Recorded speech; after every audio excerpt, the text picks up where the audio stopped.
Hello, and welcome back to the Level Up English podcast. My name is Michael, and today we're talking all about our little furry friends. That's pets and animals. We've done a few episodes on animals in the past. We've looked at lots of expressions related to animals, so I recommend going back to check them out if you're interested. We may cover some more expressions today, perhaps. But I want to talk more generally about pets. We can talk today about dog people versus cat people, choosing the right pet. I'll talk a little bit about the pets that I have had before, phrases to use with your pets, dealing with the loss of a pet, and maybe the connection to mental health as well. And then I think on the private episode this week, I'm going to talk more about some expressions that you can use. And don't forget, if you want bonus content, worksheets, quizzes, vocabulary lessons, and also transcripts for every single podcast episode to help you learn, then you can become a member at levelupenglish.school. If you click the members button at the top of the page, you can become either a basic or a premium member, and you can compare the differences on the website.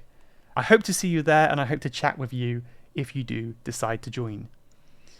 So anyway, on the topic of pets and animals, for many of us, these are a huge part of our lives.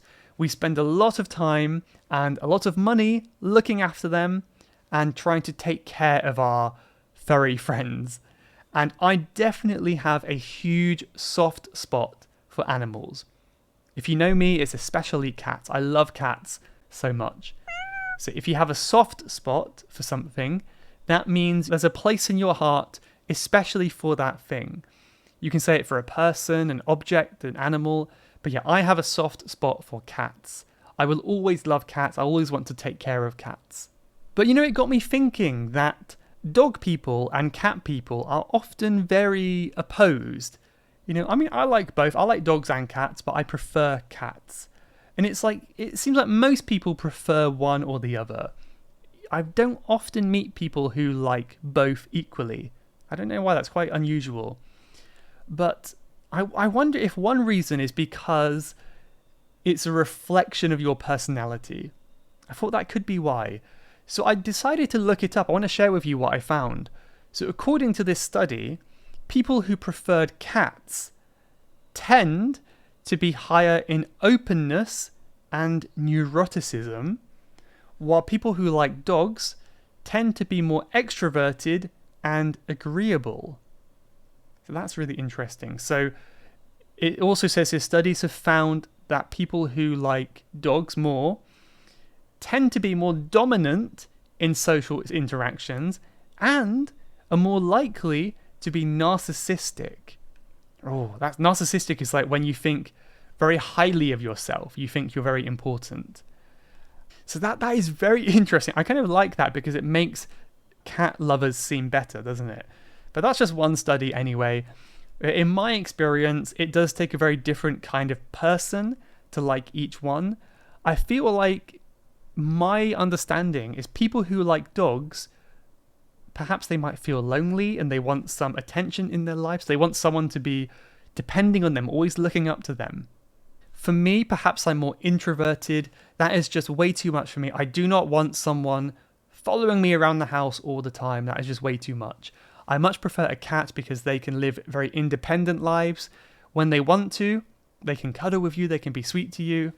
But if you want to, you can kind of forget about your cat for most of the day, apart from meal times, and it's not a big problem. They don't really care, right? And I think that's what I love about cats, and I suppose that says people who prefer cats might prefer independence.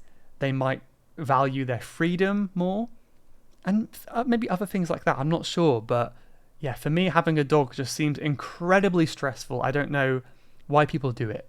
It's just like a whole commitment. I don't want to do that. But yeah, let me know what you think. Let me know if you're a dog person or a cat person, and then perhaps you can also let me know what you think that says about you. Like, why do you prefer dogs or cats? Is it because you love the attention that a dog gives you? Is it because you think cats smell better? That's what I think. But anyway, let me know. There's another article here that I found, which is factors to consider when choosing a pet, right? When choosing a pet is very important. So some of them are really obvious, like allergies. Of course, don't get a cat if you're allergic to one. But one of them that I think and not enough people really consider is your space. And this kind of makes me sad because I think so many people see having a pet as a possession. Possession is something you own. I much prefer to see animals as independent, creatures. They're not below us, they're kind of equal to us. That doesn't mean they're equal in what they can do. They cannot be in charge of the cleaning of your house or anything like that. But I like to treat them with respect and not treat them like a possession, not treat them like we own them. I don't think that's great for animals. And I think a lot of people don't consider the space they have and whether that is suitable for their pet. So, for example, I've seen a lot of cats and dogs in really, really, really small apartments, which makes me a little bit sad because I wonder how happy they are. Honestly, I don't know. Cats always seem happy, but I just feel like cats would be happier with a bigger space, or at least kind of a nice window to kind of watch people go by. Also, your lifestyle is an important factor to take into consideration. If you're the kind of person who loves to go outside and you're always doing something and you're always going to these different events, then maybe having a dog that requires so much attention is not the right solution for you. And I think a lot of us know this, right? It's not new information, but I think it's something that many people do not consider. And I think one thing that people really should take into consideration is the age or the lifespan of their animals. So I think dogs and cats is a fairly, big commitment. You might be there for 10 or 20 years in some cases. It's quite a long chunk of your life. But if you know that you love them, then of course it's no problem. I have seen some people who have parrots and tortoises who can live longer than humans. And to me, that just seems crazy. You're going to get an animal when you're, 15 years old, and you might still have the animal when you're 80 years old. You will have that responsibility for your whole life. Maybe it's a very happy life, but for me, that is crazy to think about, that you will never have a moment in your life without the animal. Maybe that's an appeal for some people, but for me, I'm not sure I would like that. That's actually one reason that helped me choose one of my pets when I was a teenager. So I can talk a little bit about the pets I've had before. When we were younger, we had 3 pet rabbits. And now rabbits usually live for a few years, not so long. I guess our rabbits had a really, really healthy life because they lived for a long time.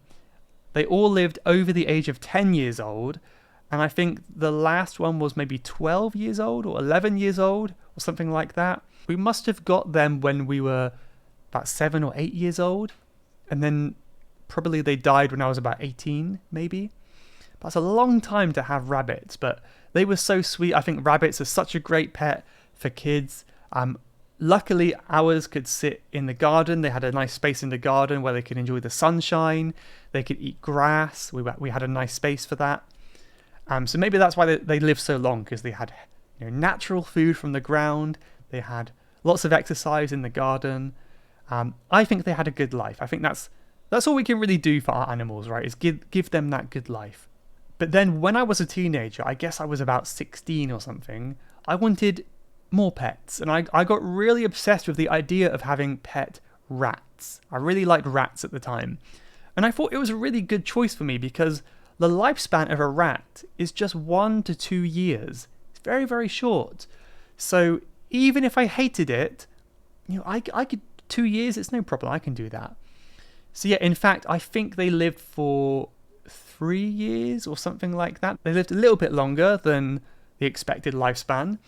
But yeah, honestly, rats are great pets. I really, really enjoyed them.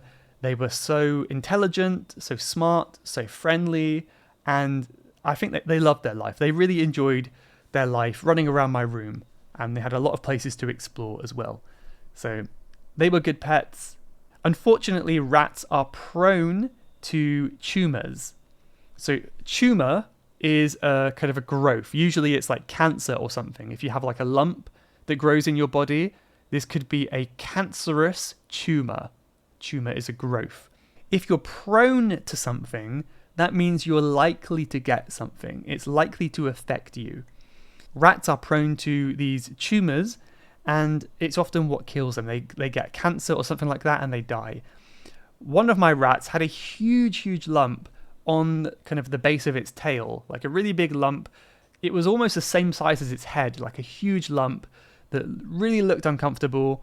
I took him to the vets.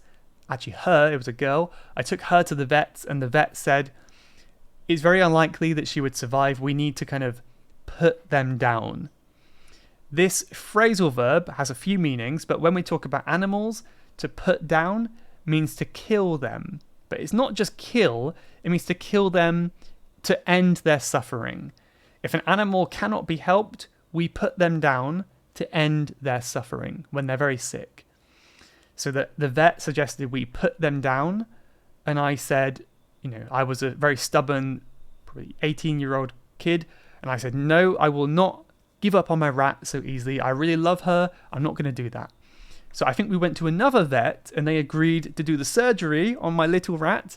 They removed the lump, and the rat lived for one more year. One more year. That's like 1/3 of its whole life. So, yeah, really not happy with that vet who suggested we put them down. I'm really happy we did the surgery, and we extended her little life by quite a lot longer. So that was a good decision. So I guess that's a good lesson. If you go to the vets or any doctor, always get a second opinion. I think it's always a good idea. And then, of course, when I was a bit older, I had some cats. I have had a few cats in my life, but at the moment, I have no cats. Very sad about that. My mum has a cat, which you may have seen in a previous video or something. I often talk about Louis, the cat. He is very, very sweet. I imagine my mum would call him her fur baby. This is a kind of a good phrase. It might be a bit annoying. You hear it quite a lot. But a fur baby is just like, it's the animal that you really, really love, like it was your own baby, except it's not a baby because it's covered in fur. Fur is just hair. So it's a fur baby. So if you really treat your animal like a baby, then you have a fur baby, right? Let me teach you one more expression while we're talking about these. Yesterday, I saw a stray dog and a stray cat. This word stray is kind of it just means homeless, or it kind of means lost, but really it just means homeless for animals. We do not say a homeless dog, we say a stray dog, right? So a stray dog does not have an owner, and it lives on the street. It's not a wild dog, it's a stray dog. They are unfortunately very common here in Bangkok. There's lots of stray dogs and cats. I always feel so sad for them. They've got really sad looks in their eyes. But fortunately, they do seem to get fed by the locals here. People do give them food, which is nice. Yesterday, there was a dog walking, and then he saw a cat when he went around the corner. And these two, the cat and the dog, they locked eyes. They locked eyes for a few seconds, like staring. They locked eyes. And they were thinking kind of, what do I do? The dog was like, should I chase? What should I do? And then the cat was probably thinking, should I run away? Should I stay here? What should I do?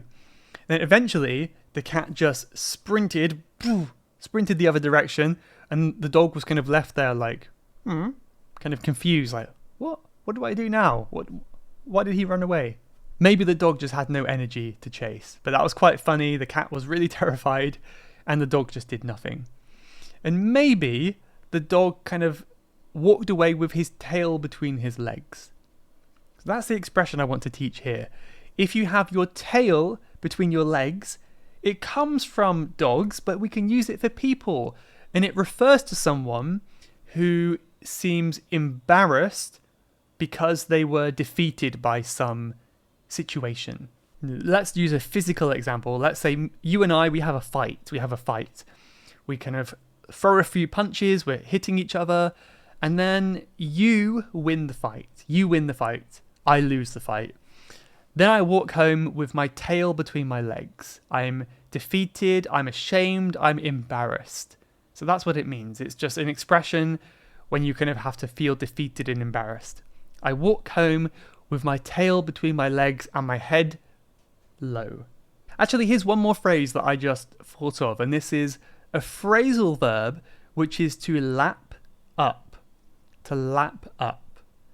To lap up is the way that a dog or a cat drinks water. It's where they use their tongue and they kind of go, right? They're lapping up the water. They don't sip the water like a human. A human sips. We create kind of suction and we sip. But a dog or a cat, they lap up water. It's that motion of using their tongue to lick the water. It seems very inefficient, but I guess that's how they do it. They lap up the water, that's how they drink. So lap up really means to kind of get something into your body, I suppose. So in that sense, it can also be used when you're responding to something in a really enthusiastic or eager way. So you're kind of receiving something, you're taking something in with great pleasure and enthusiasm. I think later on we'll be looking at some podcast reviews, and they're going to be quite complimentary. I mean, this is what I love about the reviews, is people quite often say they like the podcast and it really makes me feel good and fuzzy inside, and I am lapping up the compliments, right? So just like a dog laps up the water, I lap up the compliments. I'm kind of absorbing them and feeling really good about them. Right, lapping up the compliments. Maybe someone is lying. They're lying to you. They're kind of telling you some story that isn't true. And you're thinking, what? How can anyone believe this? But then you look around you, everyone is lapping up his story. Right? That means they're taking it in. They're believing his story with enthusiasm. They're really believing it. And you're thinking, how can people be lapping up this story? It sounds so fake. Right? So there's two examples of how we can use lap up for both dogs and cats, or humans as well. So we have a literal meaning and an idiomatic meaning, like with many phrasal verbs. There have also been studies that suggest that having a pet or spending time with animals can have a really positive impact on your mental health. And this is something I'm really interested in, and I believe it. Based on my experience, my anecdotal experience, that means based on story and not based on scientific data, I do believe it, because whenever I'm having a bad day and I spend time with some cats or some animals, I always feel a bit happier, right? So I don't know how exactly. Maybe it's just because I like cats. It's very simple. Or maybe there is something special about animals that make us feel happy. So let me know if you feel the same. Let me know if you feel happier when you spend time with an animal. Or maybe it doesn't affect you at all. Maybe you just don't care about animals. That's also fine, you know. If you're not sure, then maybe you could experiment. So when you're feeling bad, you're not having a good day, you're in a bad mood, then go find some animals somewhere. Maybe go to a cat cafe if you have them, and see how you feel, and then report back to me. Let me know your results. I think I'm going to come back to the topic of dealing with the loss of a pet at the end in a quote. I've got a good quote about that, actually. This is a slightly shorter episode, but I may stop it here for now. I think this is a good stopping point. So I end it here, and I will just say a quick thank you to someone from Russia. I did learn the Cyrillic alphabet a long time ago. I'm not sure how good I am now, but I can read. Let me try. I'll try to read the first part here, which says Otlinsila. Oh, that's quite hard. Otlinsila podcast. Oh, it says podcast. Okay, so I can read podcast there, but the first one, Odlintsua. I'm not quite sure. See, I've kind of forgotten a lot of it, but I can kind of read it. But anyway, I'm not going to read the whole message. I actually use Google Translate. I'll read the translated version. They said, "This is a very good podcast for practicing, listening, and understanding the British accent.